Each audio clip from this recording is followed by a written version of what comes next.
잠언 28장 의인과 악인에 대하여 보겠습니다. 먼저 프린트물에 16가지로 쭉 나누었습니다. 먼저 1절에 보면은 악인은 항상 두려워해서 도망을 합니다. 반면에 의인은 항상 담대함으로 승리합니다. 여기서 의인은 하나님을 경외하는 그러한 삶이 되기 때문에 두려움이 없죠. 과거 요셉을 모르는 애굽 왕이 이스라엘 남아들을 죽이려고 할 때 하나님을 경외하는 산파는 끝까지 그 하나님 편에 섭니다. 두려워하지 않습니다. 담대하게. 그런데 왜 요셉을 모르는 애굽 왕 바로는 왜 이스라엘 남아를 죽이려고 합니까? 두려운 거죠. 이스라엘 사람들이 두려운 것이고 또 이스라엘을 친히 인도하시는 보호하시는 하나님이 두려운 것이죠. 그리고 이 초대 북이스라엘의 여로보암이 10지파를 받고 그리고 북쪽 땅까지 다 받았음에도 불구하고 왜 예루살렘으로 내려가지 못하게 합니까? 두렵기 때문에 그러죠. 왜냐하면 하나님이 없기 때문에 이 여로보암 초대 왕에게는 하나님을 믿지 않기 때문에 두려움이 앞서는 것이죠. 그래서 단과 베델에 금송아지를 설치해 놓고 그 금송아지가 여호와 하나님이다라고 하므로 거짓 예배를 조장하게 되죠.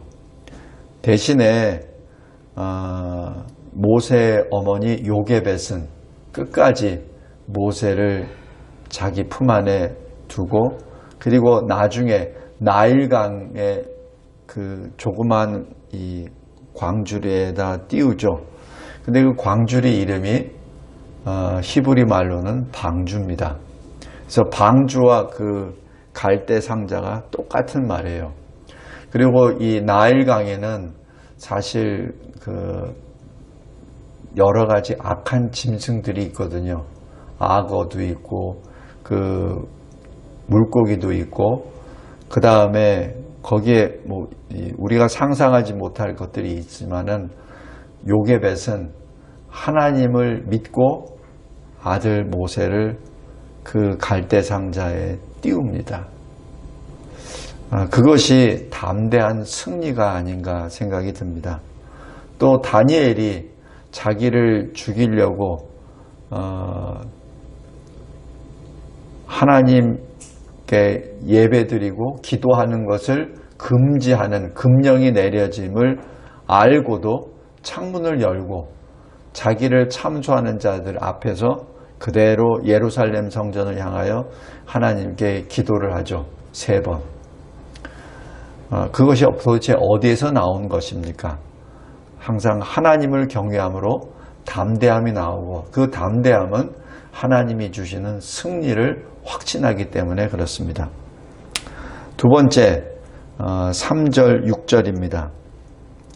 가난한 자를 학대하는 자는 자기도 가난해진다라는 얘기죠. 여기에 대한 전형적인 예가 바로 북이스라엘의 아합 왕이죠. 왕이면은 가장 많은 것을 소유했는데도 불구하고 나봇의 포도원을 또 탐심하게 되죠. 그래서 결국은 빼앗아 버립니다. 그 나봇도 죽이고. 그러나 그가 진정 부한자가 되었습니까? 자기는 전쟁터에서 죽는 처참한 가난한 자로 남게 됩니다. 그런데 가나나에도 성실히 행한 자는 바로 6절입니다. 엘리야와 시대에 있었던 사르밧 과부죠. 사르밧 과부는 사실 먹을 것이 아무것도 없고 자기 아들과 마지막 양식을 먹고 이제 죽을 준비를 하려고 하는 그 마당에 엘리야가 자기를 위하여 양식을 준비하라라고 말씀합니다. 그때 이 사르밧 과부는 비록 가난하지만 하나님을 믿는 자로 그리고 하나님의 선지자에게 먼저 공개를 하고 그 다음에는 그 가뭄 기간 내내 동안 먹을 수 있는 양식을 또한 받게 됩니다. 다음에 세 번째 4절, 7절, 9절 내용입니다. 악인은 먼저 율법을 버리죠. 그리고 4절에 악인을 칭찬합니다. 그러니까 악인은 악인을 칭찬하고 또 음식을 탐심하는 자와 교제를 하죠. 음식을 탐한다는 얘기는 자기 정욕과 자기를 위해서 산다는 사람의 전형적인 표현입니다. 그리고 이 하나님을 믿지 않고 하나님이 주시는 율법을 듣지 아니한 자, 그래도 하나님께 기도하려고 하죠. 그게 참 아이러니합니다. 그것이 9절입니다. 율법을 듣지 아니하면서 하나님의 말씀은 듣지도 아니하면서 기도는 또 해요. 근데 그 기도를 지금 이 9절에서 뭐라고 하냐면은 가증하다라고 기록합니다. 성도 여러분, 굉장히 무서운 말씀입니다. 이러한 자는 아비를 욕되게 한다는 얘기죠. 그것이 대표적인 것이 히스기야 왕의 아들 므낫세입니다. 아버지의 기도로 아마 므낫세가 태어났고 아버지의 가르침으로 아마 성장했을 것입니다. 그러나 므낫세가 왕이 되고 난 다음에 아버지 히스기야 왕이 종교개혁을 단행하고 많은 신상들, 우상들을 없애고 산당을 폐하고 했었던 것들을 다시 세워버리죠. 그리고 아버지와는 정반대의 길로 걸어갑니다. 오히려 북이스라엘의 이 여로보암 왕보다 더 악한 일을 범하게 되죠. 결국 이 므낫세는 자기 아버지 믿음의 사람, 기도의 사람 히스기야 왕을 욕되게 하고 하나님을 욕되게 합니다. 대신에 4절, 7절 보십시오. 율법을 지키는 자는 어떻게 하죠?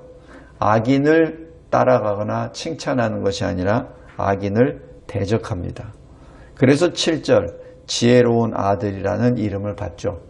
거기에 대한 대표적인 것이 요시야 왕입니다.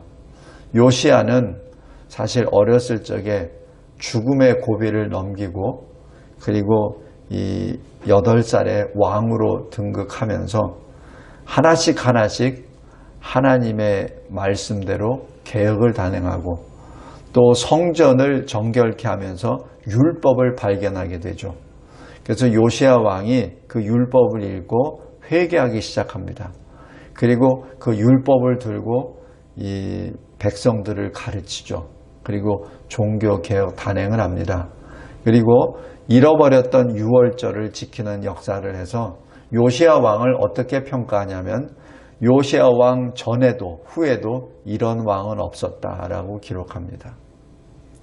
바로 율법을 지킴으로 인하여 악인을 대적하고 그리고 지혜의 아들, 하나님을 경외하는 아들이라고 합니다. 우리가 이 시대에 분명 하나님을 대적하는 악인들이 권세를 잡았을 때 우리는 어떻게 해야 됩니까? 그냥 머리를 숙이고 그 악한 권세자들을 그저 따라가야 됩니까? 그렇지 않습니다. 우리가 요셉을 모르는 애굽 왕 바로 앞에 하나님을 경외하는 산파를 보십시오. 그리고 모세를 통하여 하나님이 구속의 역사를 이루신다는 믿음을 가진 요게벳의 믿음을 보시기 바랍니다. 또 다니엘을 보십시오.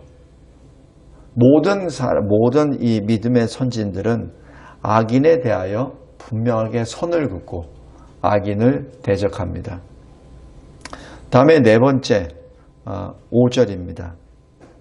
악인은 하나님을 찾지 않습니다. 하나님을 찾지 않다 보니까 의의를 깨닫지 못합니다. 그러나 하나님을 찾는 자는 모든 것을 깨닫죠. 여기에 대한 아주 대별되는 사람이 같은 시대에 살던 아브라함과 롯입니다. 아브라함과 롯은 하나님으로부터 은혜를 받아서 그 땅이 비좁을 정도로 가축이 많아졌죠. 그런데 그 많아진 걸로 인하여 서로 나뉘게 됩니다. 근데 나뉘게 될 때 롯은 어디를 택하죠?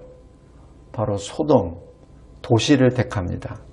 그런데 이미 하나님이 그 소돔은 가증한 나라, 하나님을 대적한 나라라고 이미 선을 그으셨어요. 그런데 롯은 그곳을 향합니다.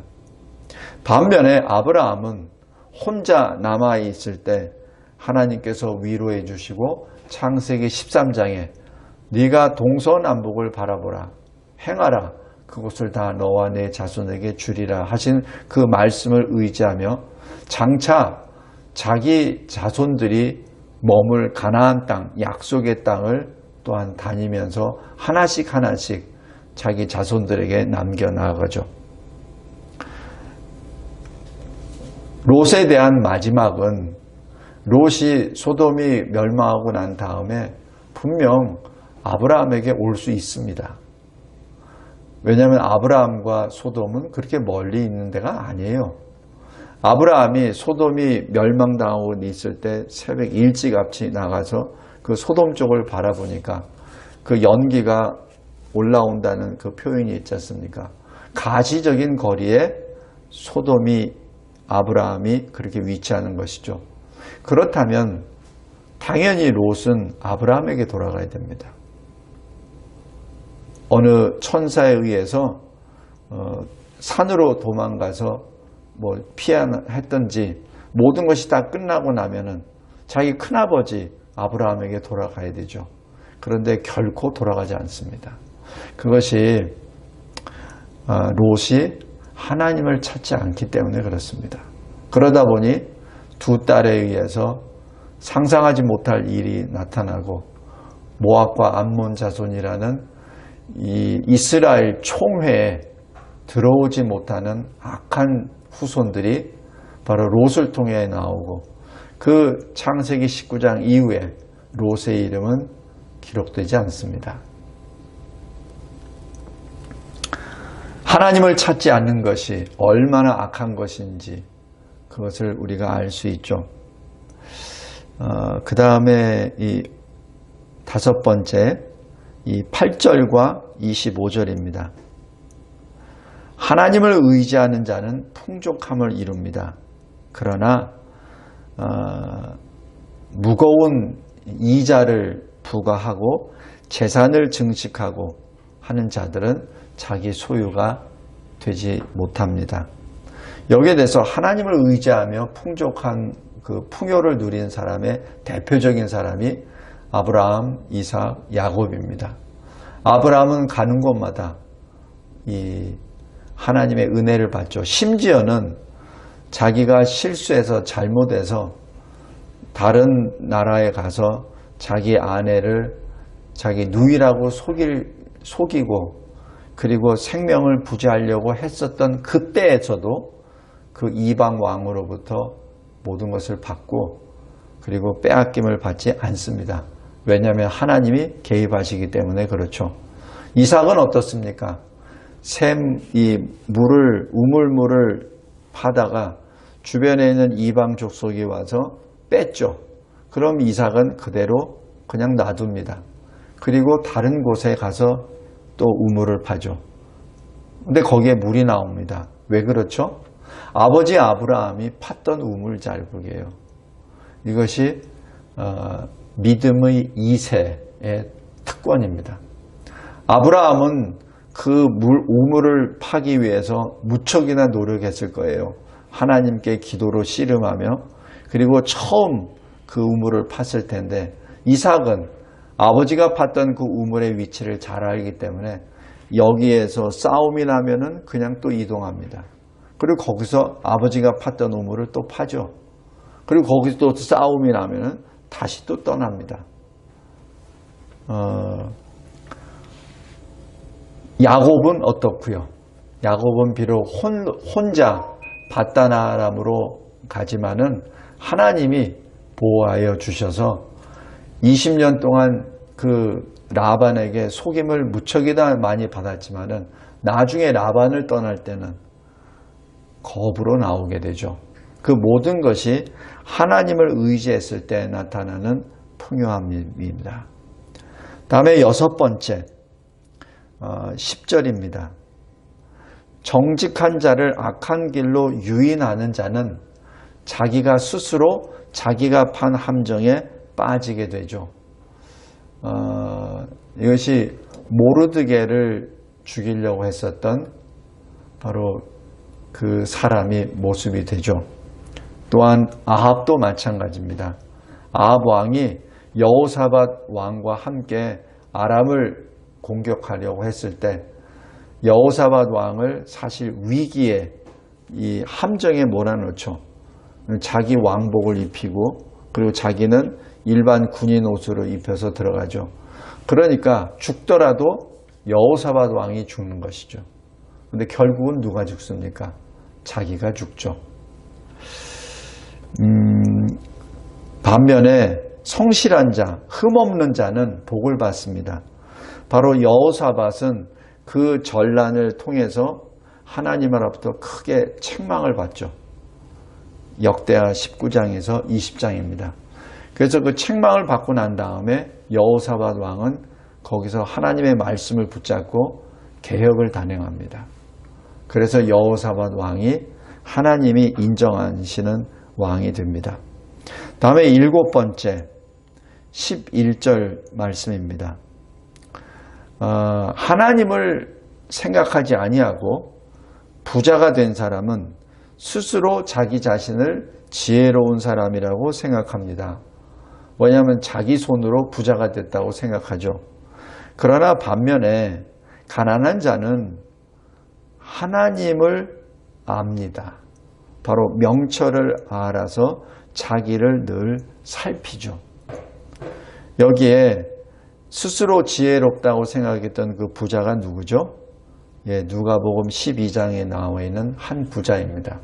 소출이 많으니까, 창고가 부족하니까 내일은 이 창고를 더 지어서 이 소출 곡식을 또 담아야지 라고 자기 자랑을 하죠. 그러나 주님이 이 비유를 통해서 말씀합니다. 얘야, 오늘 내가 너의 생명을 취한다면 네가 만드는 그 창고, 네가 소유하는 그 곡물은 누가 쓰겠느냐 하는 그 말씀입니다. 무엇이든지 하나님 손에 달려있다는 것을 인지하지 못하는 불신의 부자를 말합니다. 다음에 8번째 13절입니다. 자기 죄를 숨기는 자는 형통하지 못합니다. 대표적인 것으로 누구죠? 바로 가인입니다.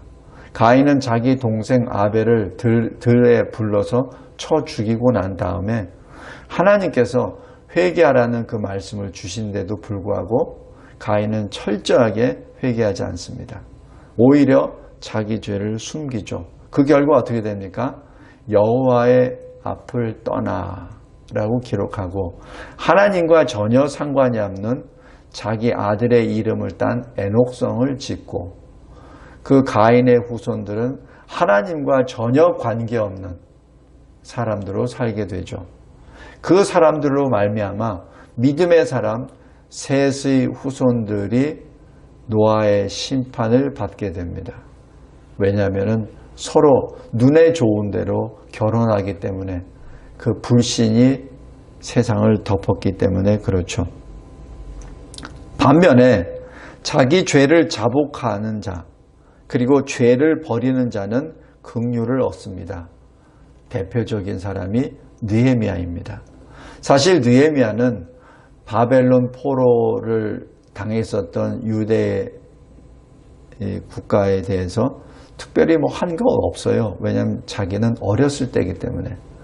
그러나 느헤미야가 예루살렘 성전이 무너졌고 성벽은 탄 그대로 있을 때 바로 자기 조상들이 범한 죄, 자기 자신이 범한 죄를 자복합니다. 그러면서 하나님 나를 보내소서라는 그 기도를 하게 되죠. 그 다음 9번째입니다.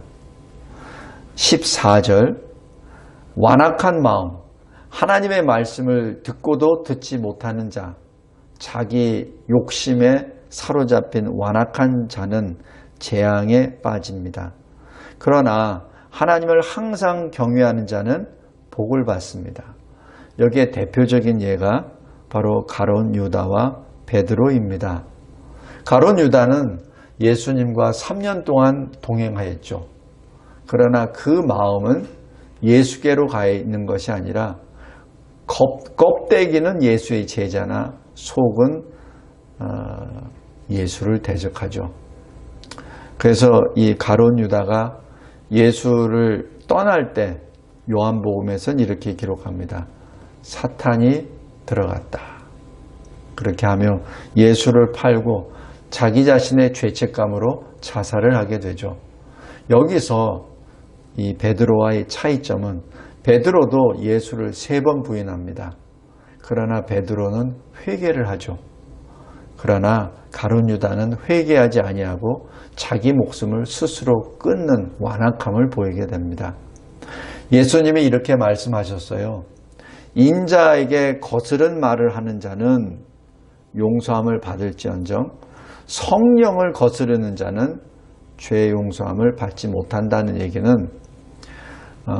성령을 거스른다는 얘기는 성령을 통해서 우리가 회개의 마음을 받거든요. 그러니까 성령을 거스른다는 얘기는 회개의 마음을 안 받겠다는 얘기입니다. 그러니까 회개를 안 하니까 구원을 못 받죠. 죄 사함을 못 받게 되는 것이죠. 예수 그리스도와 성령의 어떤 그 차등을 얘기하는 것이 아니라 예수님을 대적한 무리들은 회개의 기회가 있습니다.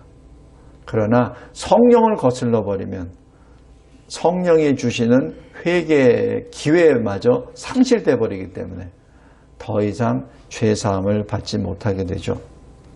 다음에 10번째 17절입니다. 사람의 피를 흘리는 자는, 다시 얘기해서 살인하는 자는 멸망을 당합니다. 이것이 바로 가인과 가인의 후손 라멕이죠. 대표적으로 라멕은 어떻게 하죠? 그냥 자기의 몸을 상처를 했다고 해서 죽여버리고, 그리고 그것을 자기 두 아내에게 자랑하잖아요. 그리고 하나님이 가인에게 주시는 그 위로 이 보호하심에 대해서 라멕을 위하여 가인보다 7배나 더하리라 라는 자기 멋대로 그렇게 말을 하게 됩니다. 그러나 결국 이 라멕, 그 가인의 후손들은 노아 심판의 대상이 되고 말죠. 그러나 이 23절에 사람을 경책하는 자는 나중에 더욱 사랑을 받게 됩니다.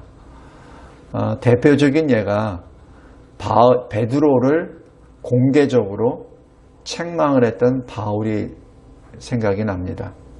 갈라디아서 2장에 나와 있듯이 베드로 사도가 마음이 연약해서 예루살렘으로 온 누군가에 의해서 책을 잡힐까 봐 이방인 그리스도인과 식사교제를 하다 그 자리를 떠나게 되죠. 그때 그것을 보고 바울이 공식적으로 베드로를 책망하게 됩니다. 그렇다고 하여 베드로와 바울의 관계가 악화됩니까? 아닙니다.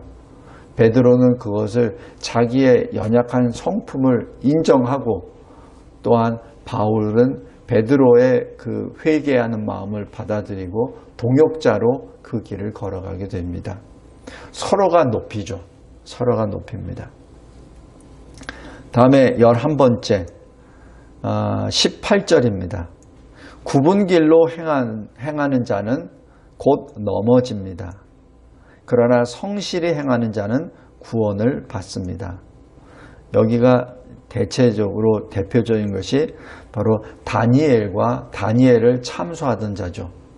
다니엘을 참소하는 자는 하여튼 자기네들의 그 꾀를 총동원해서 다니엘을 사자굴에 떨어뜨리는 데까지는 성공을 합니다. 그러나 하나님이 다니엘 편에 서셔 다니엘을 지켜주시죠. 그 다음에 12번째 19절 22절 말씀입니다.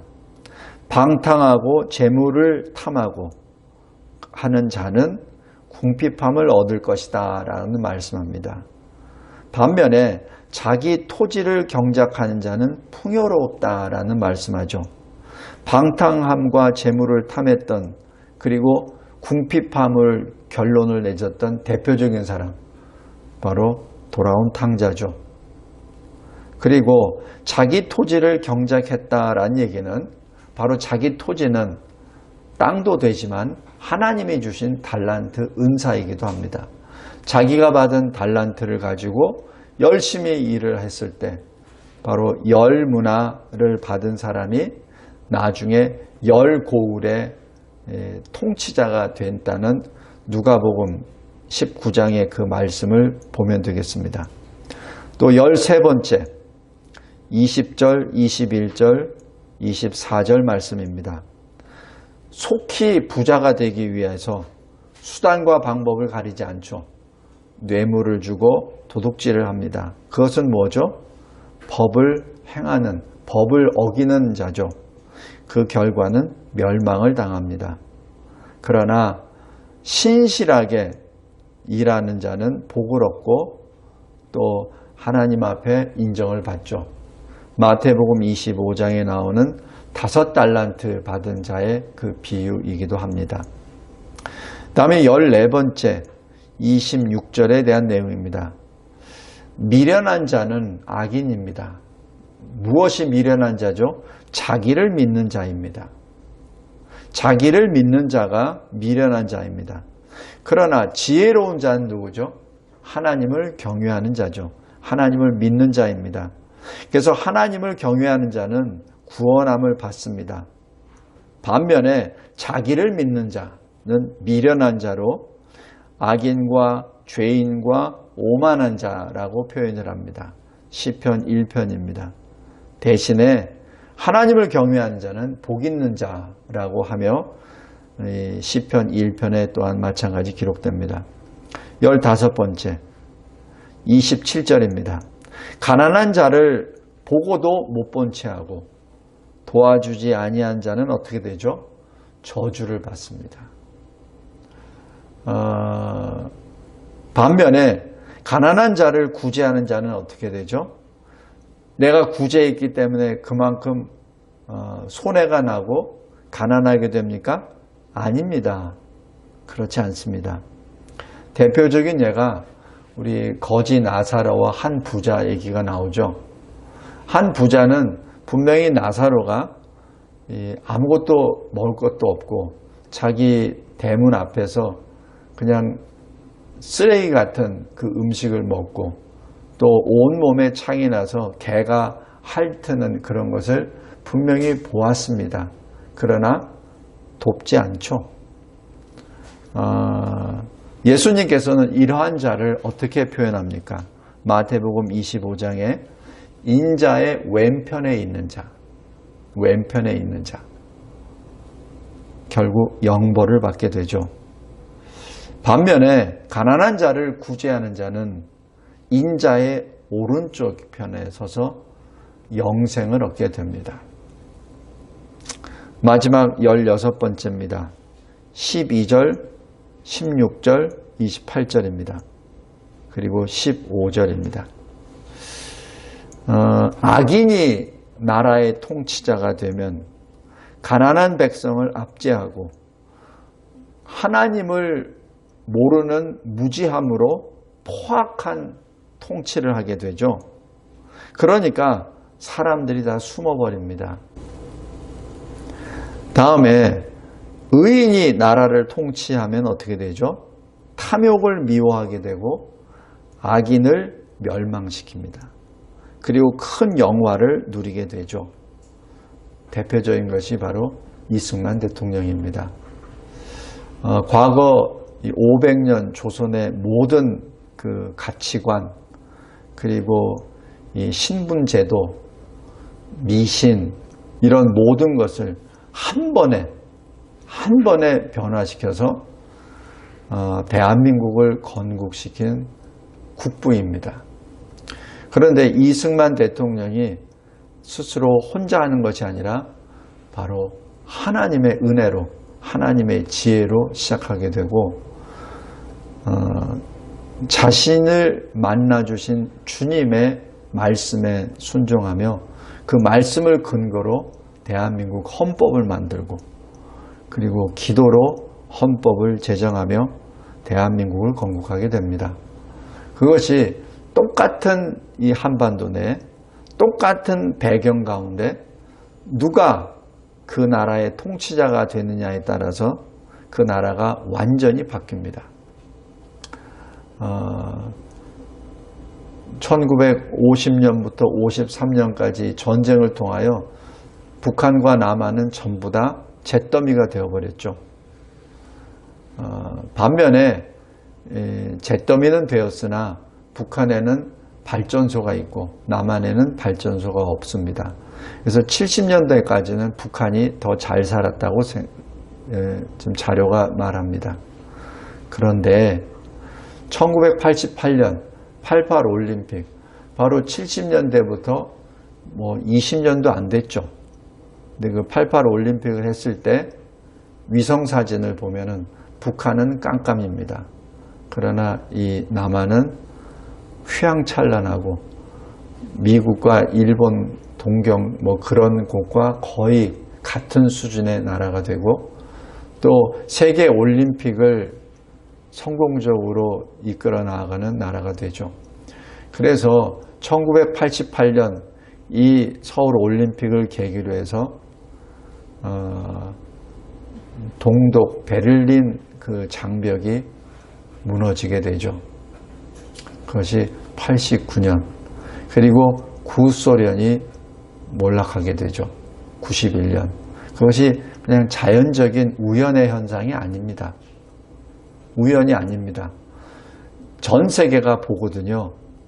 똑같은 배경, 똑같은 민족, 똑같은 환경 속에서 30년 후에 나타나는 것은 전혀 다른 모습이었습니다. 그래서 동독도 그렇고 구소련에 있었던 많은 종족들도 그렇고 또 심지어는 중공도 그렇고 대한민국을 본 삼아 개혁하게 되죠. 그리고 나누어지게 됩니다. 성도 여러분, 한 사람이 어떤 위치에 있느냐에 따라서 그 나라가 사실 좌우가 됩니다. 오늘 여기 잠언 28장에 의인과 악인에 대하여 의인은 이런 모습, 악인은 이런 모습 각자 각인의 인생에 대해서는 자기가 행한 대로 걸어가죠. 그런데 그 한 사람이 한 나라의 통치자가 됐을 때는 그 나라의 운명이 좌우가 됩니다. 28장을 통해서 다시 한번 시편 1편 말씀을 기억합니다. 의인은 시냇가에 심겨진 나무와 같다. 악인은 아무것도 없는 바람에 나는 겨와 같다. 그리고 악인은 의인의 회중에 들지 못한다. 의인은 하나님이 인정하신다. 그러나 악인은 영벌을 받게 됩니다. 기준은 하나님입니다. 그리고 하나님의 말씀입니다. 그리고 그 말씀에 대한 믿음과 순종입니다. 기도하겠습니다. 하나님 아버지 감사하고 감사합니다. 하나님께서 주신 이 잠언 28장을 통하여 다시 한번 우리가 하나님을 경외하는 하나님의 사람, 의인이라 칭함을 받은 그리스도인이 되게 하심을 진심으로 감사합니다. 저희들의 마음을 더욱더 넓게 열어주셔서 아직까지 그리스도 밖에 있는 자들에게 악인의 길, 오만한 자의 길, 죄인의 길로 가는 자들에게 복음을 전함으로 우리와 함께 의인이라 칭함을 받는 그 자리에 서게 역사하여 주옵소서. 이 나라를 긍휼히 여겨주셔서 이 나라가 더 이상은 하나님을 대적하는 악인에 의하여 다스림을 받는 그러한 나라가 아니라 하나님을 경외하는 자가 이 나라를 다스림으로 큰 영화를 누리는 대한민국이 되게 하옵소서. 예수 그리스도의 이름으로 기도드리옵나이다. 아멘.